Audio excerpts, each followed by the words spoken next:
Nous voulons te rendre grâce pour ce moment très important.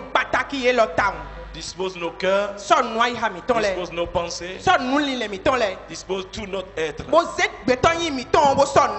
afin que ce que tu as prévu pour nous, nous puissions le recevoir. Seigneur, ne laisse pas l'ennemi nous distraire. Donne gloire à ton nom. Ta parole, quand elle est libérée, elle guérit, elle affranchit, elle oriente, elle conseille, elle révèle les secrets du cœur, elle nous corrige. Seigneur, permet que la parole nous rende ministère, parce que tu le fais afin que nous parvenions à être à l'image de Jésus-Christ de Nazareth. Parce qu'il revient bientôt pour chercher son église.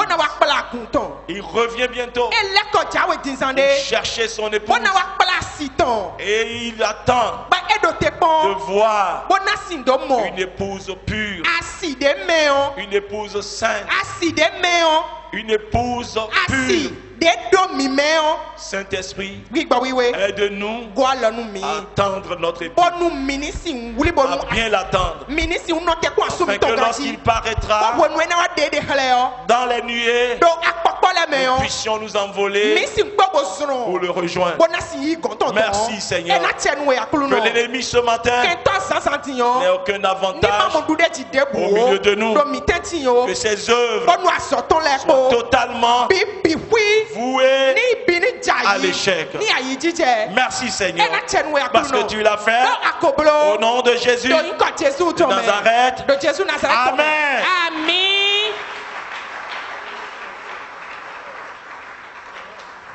Que Dieu te bénisse. Assois-toi dans sa présence.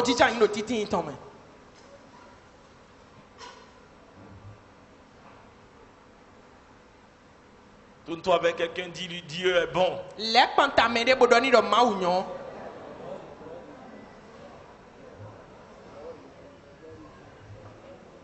Est-ce que Dieu n'est pas bon pour toi? Est-ce que Dieu est bon pour toi? Est-ce que tu le penses réellement? Est-ce que réellement il est bon pour toi? Dieu est bon, hein? Dieu est très bon. Alléluia. Amen. Dieu est très bon. Pour t'avoir conduit ici ce matin, il est très bon. Parce que tu t'es réveillé ce matin. Dieu est bon. Tu peux marcher toi-même sur tes jambes. Dieu est bon. N'est-ce pas? Si tu peux aller uriner, Dieu est bon. Sans sonde, hein? Dieu est bon. Si tu peux manger toi-même sans te faire aider par quelqu'un, Dieu est bon. Si en venant ici, personne ne t'a tenu les mains, oui, et que tu vois par tes propres yeux, c'est que Dieu est bon. Ou bien, Dieu est bon, non? Dieu est bon, hein? Dieu est bon, hein? Ah oui, Dieu est bon. Dieu est bon. Même si en quittant ici, tu trouveras une petite pâte à avaler. Dieu est bon. Dieu est bon. Si tu as quelque chose à te mettre sur le corps pour venir ici, hein, des chaussures, Dieu est bon. Dieu est tellement bon. Alléluia. Il est bon. Mais souvent nous ne voyons pas ces choses. Nous sommes en train de chercher soit une chose, deux, trois. Et quand nous n'avons pas encore, nous sommes tristes, nous murmurons et nous commençons même par nous fâcher même contre. Alléluia. Dieu est bon. Dieu est vraiment bon. Alléluia. Acclame sa bonté.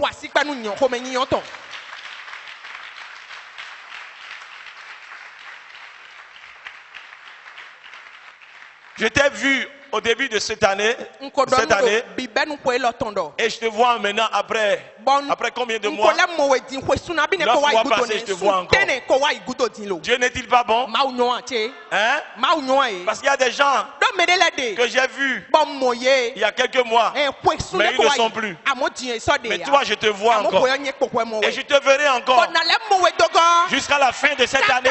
Au-delà de cette année, je te verrai encore. Tu me verras encore. Dieu n'est-il pas bon?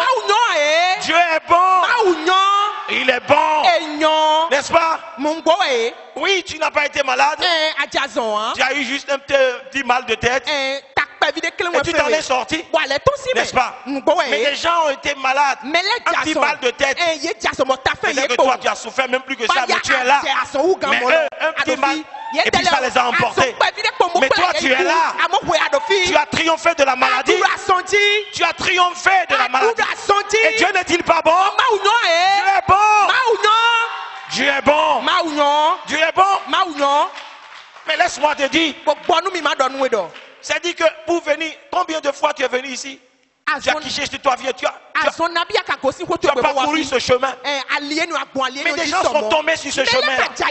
Ils sont morts, renversés par une voiture. Mais toi, tu es toujours passé là. Dieu n'est-il pas bon?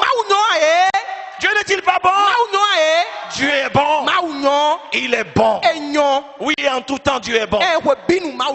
Et ce qu'il a fait, bien aimé, il est bon. Et ce qu'il a commencé, il va achever. Il va achever. Je te dis que tu as vu le commencement. Tu verras également la fin. Je dis tu verras la fin. Dieu est bon. Que le peuple de Dieu crie fort, Dieu est bon. Acclame sa bonté.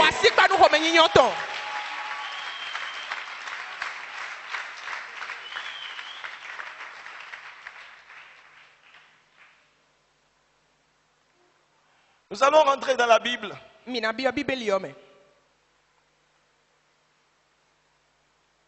Luc 12.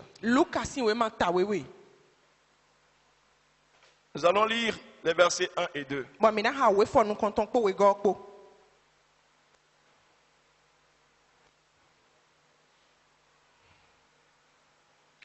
La Bible dit pendant ce temps,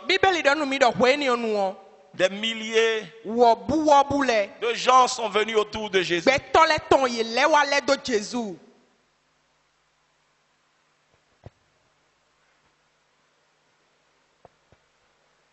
Ils se marchent sur les pieds parce que la foule est très nombreuse.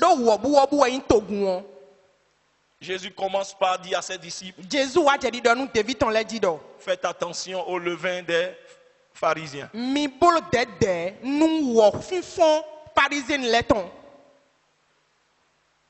Ne soyez pas des gens faux. Tout ce qui est caché, on pourra le découvrir. Tout ce qui est secret, on pourra le connaître. Alléluia. Amen.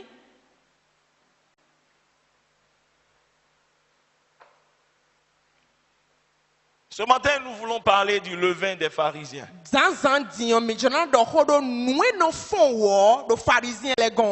Gloire à Jésus. Puisque Jésus a fait mention de ce levain. Le levain des pharisiens.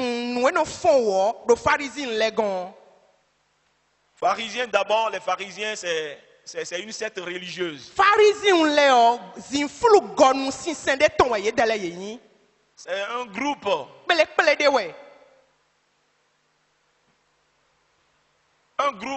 de leaders juifs. Ils sont très légalistes. Et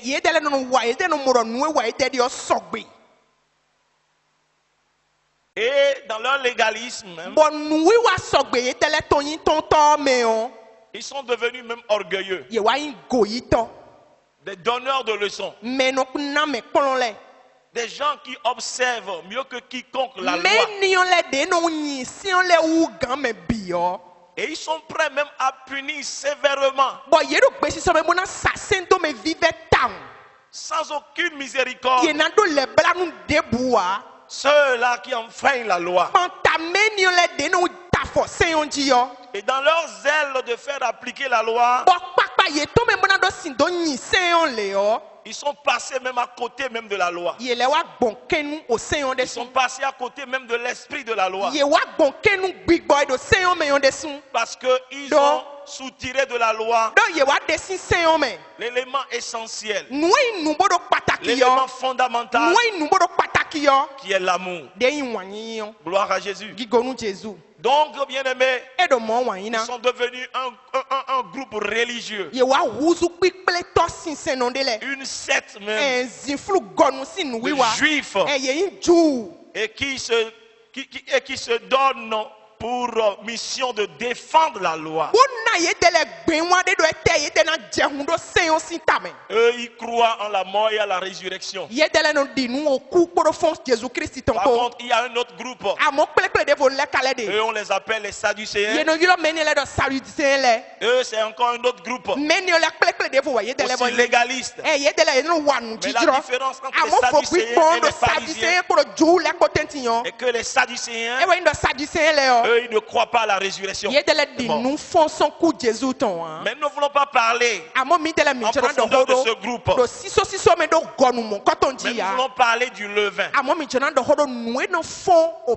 Jésus a dit, faites attention au levain des pharisiens. Le levain, c'est une substance qui fermente et fait lever la pâte. Et les boulangers connaissent ça. Le pain que nous consommons, on y met du levain pour faire lever la pâte. Au temps biblique, on se servait de cela. Mais Dieu a interdit de mettre du levain dans les offrandes, les offrandes qui devaient être consumées sur l'autel de Dieu. Les Israélites peuvent en manger, mais ils ne doivent pas mettre ça dans leur offrande.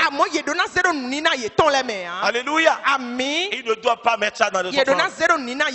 Vous pouvez prendre ces passages et lire. Exode 12, on ne va pas les lire. Exode 12, 15, 19. Exode 13, verset 7. Vous pouvez prendre également Lévitique 2, verset 11. Lévitique 2, verset 11. Et Lévitique 7, 13. Et Lévitique 23, verset 17. Si vous pouvez vous donner le temps de lire et de méditer ces passages, vous comprendrez mieux sur le levain. Ce que Dieu dit du levain.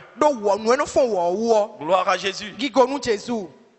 Le levain, c'est un agent de corruption. C'est un agent de corruption. Il suffit de mettre un tout petit peu seulement dans la pâte. Et ça s'infiltre dans toute la pâte. Et la pâte se lève. Gloire à Jésus. Donc c'est un agent de corruption. Et cela symbolise également, c'est les doctrines pernicieuses, des doctrines nuisibles.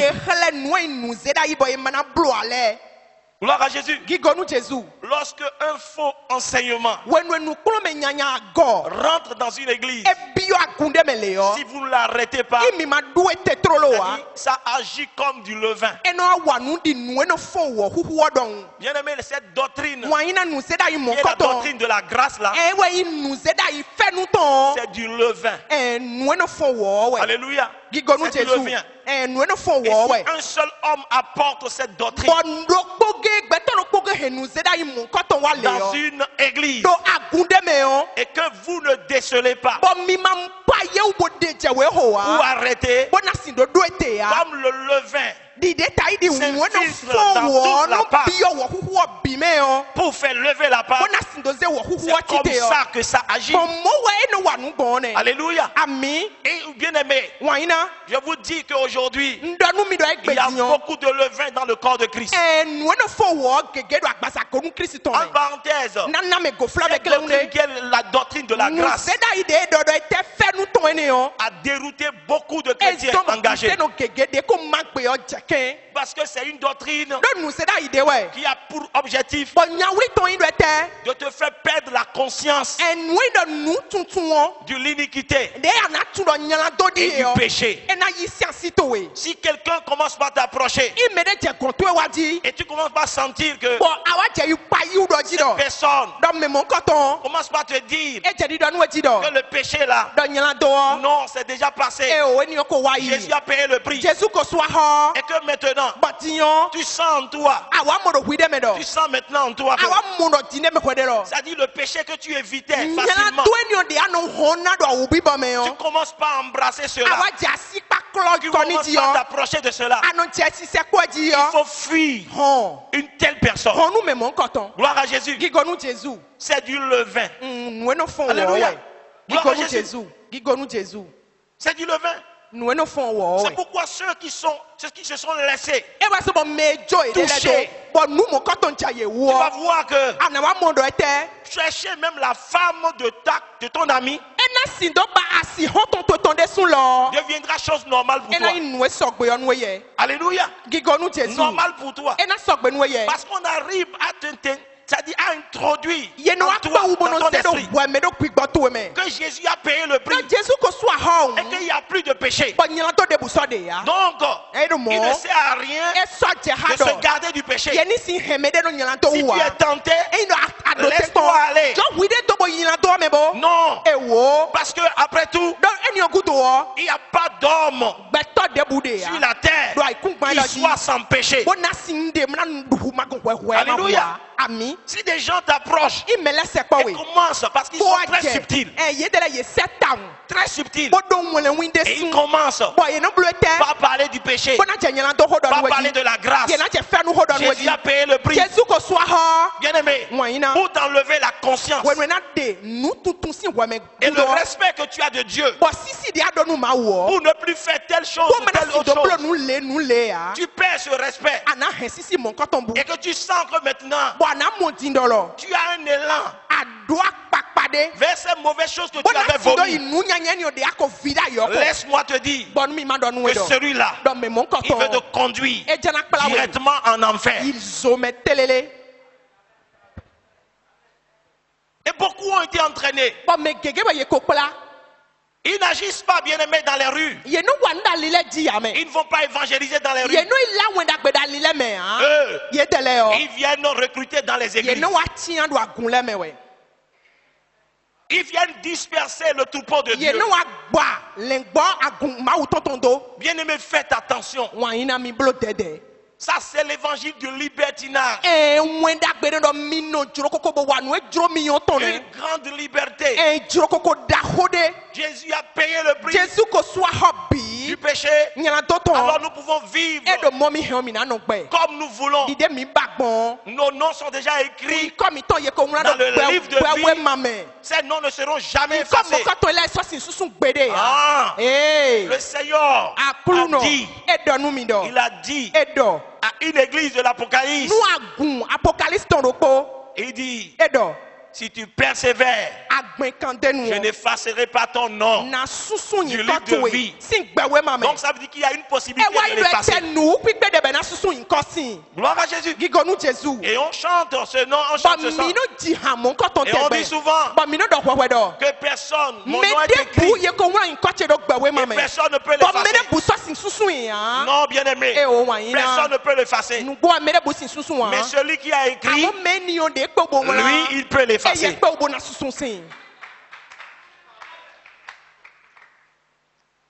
Donc Jésus est en train de parler